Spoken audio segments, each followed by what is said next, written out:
When I was a kid, I loved reading. I'd spend hours and hours a day reading books. I liked spending a lot of time on the computer system. I really liked playing chess with my dad especially. I was on the math and science team and the chess team. I guess you could say I was a pretty geeky kid, but I'm proud of it.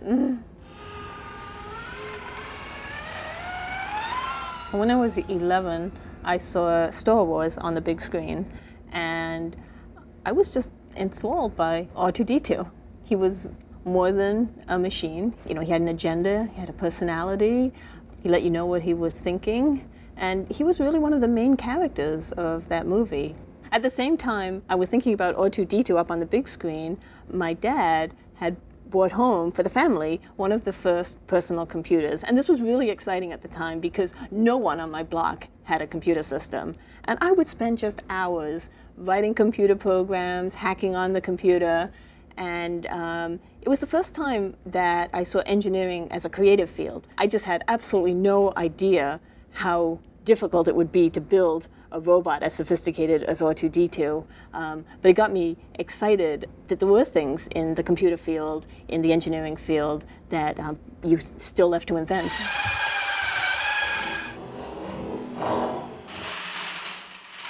In high school, I was really shy and I felt like I really didn't fit in. But when I went to MIT, I met all these people, both men and women, who had common interests with me. I studied mechanical engineering, but I also took a lot of classes in the electrical engineering and computer science department.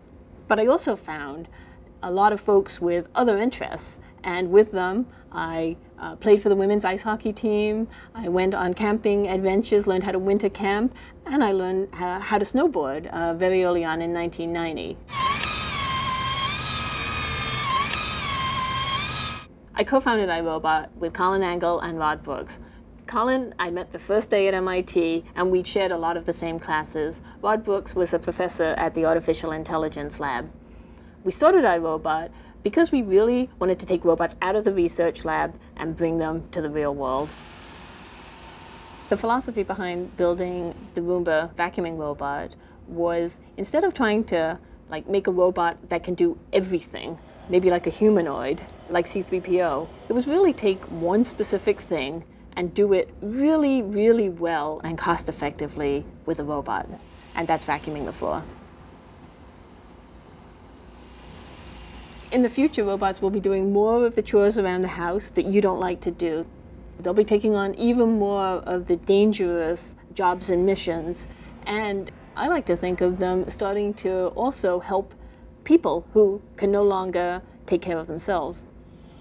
What I really love about engineering is you can invent stuff that really helps people.